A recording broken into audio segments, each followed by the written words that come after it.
Alors, on va parler ici de la quantité de mouvement et donc de la loi de la quantité de mouvement.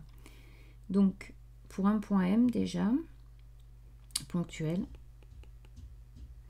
la quantité de mouvement qu'on note P de M, qui est définie par rapport à un référentiel, s'écrit donc la masse fois la vitesse du point M par rapport à ce référentiel.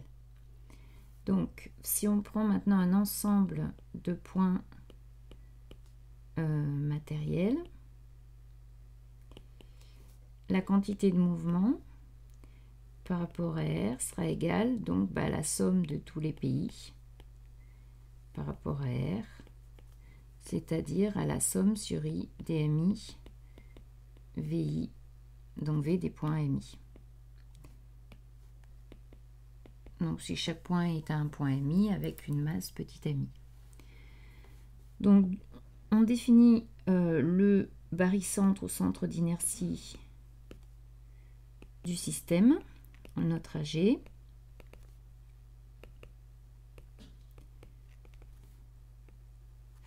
qui est telle que la somme sur tous les I de MI, GMI égale 0, ou autrement dit, si on prend un point O, par exemple l'origine du repère, on aura la somme sur I DMI OMI égale la masse totale fois le vecteur OG. Donc ça, propriété du barycentre. Donc si on envisage la quantité de mouvement du système, du coup,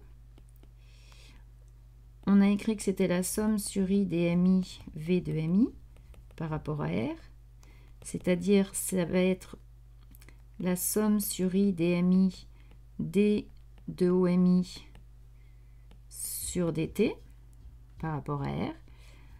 Et donc c'est la dérivée en fait de la relation qu'on vient d'écrire juste au-dessus, celle-ci.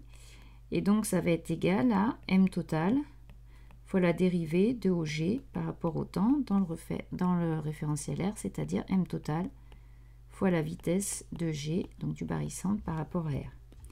Donc pour un système de points matériels, donc notamment pour un solide aussi, hein, la quantité de mouvement c'est M total fois V de G par rapport à R. Donc valable aussi pour un solide. Donc pour un système de points matériels. Alors, on va rappeler ce qu'est le principe d'inertie. Il dit qu'en fait, dans un référentiel galiléen, ce qui nous définira d'ailleurs ce que c'est qu'un référentiel galiléen, le mouvement du barycentre d'un système isolé est un mouvement rectiligne uniforme. Donc ça définira en fait la notion de référentiel galiléen. Donc un système isolé, un système qui n'est soumis à aucune force. Alors ça peut être aussi un système pseudo-isolé, c'est-à-dire que toutes les forces, la somme de toutes les forces vaut 0. Donc, propriété de ces systèmes, de ces référentiels, c'est que ces référentiels sont tous en translation rectiligne uniforme par rapport aux autres. Hein, donc un référentiel galiléen, il est en translation rectiligne uniforme par rapport à un autre référentiel galiléen.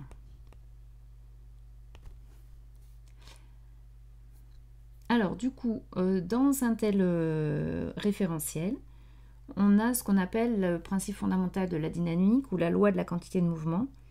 Donc loi de la quantité de mouvement, autrement dit principe fondamental de la dynamique, qui nous dit que dans un référentiel galiléen,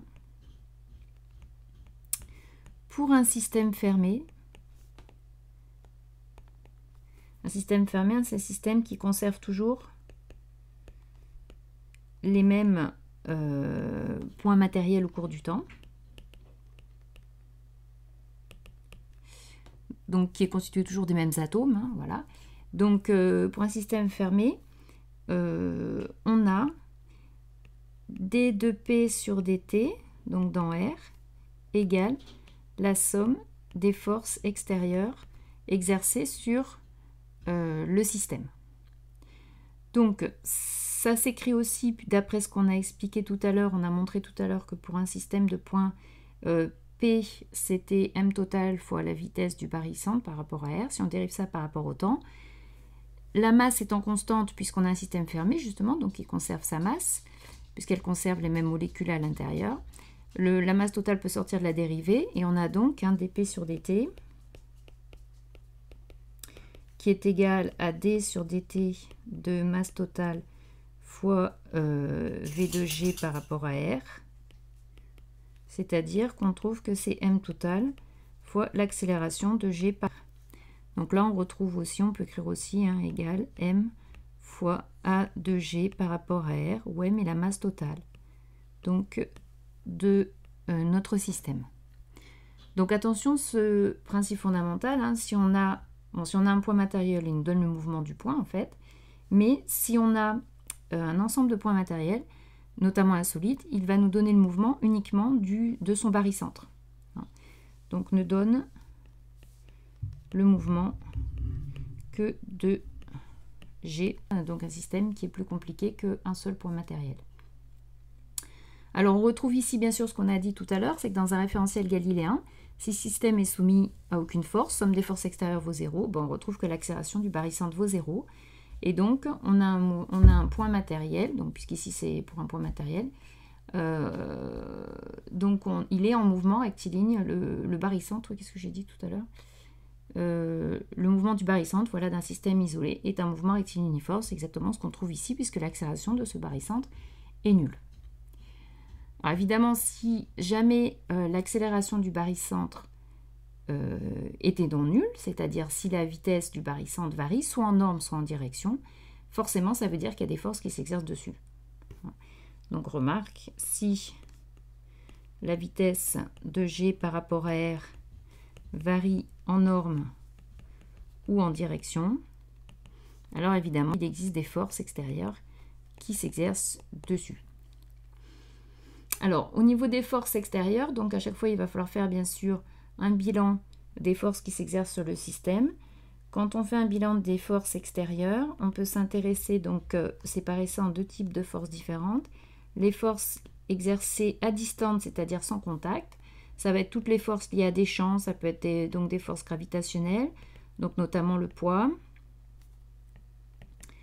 Ça peut être bien sûr aussi les forces électromagnétiques qui s'exercent à distance dû à un champ B ou un champ E.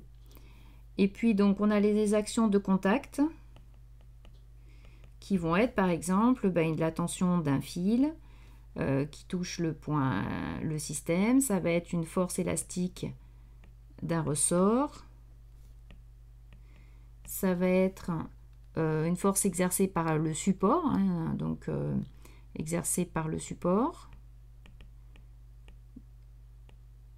donc avec la réaction normale comme on verra plus tard et les forces de frottement, etc.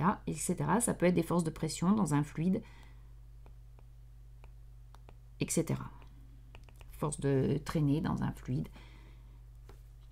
Voilà, donc il faudra bien sûr faire le bilan à chaque fois pour le système de toutes les forces extérieures.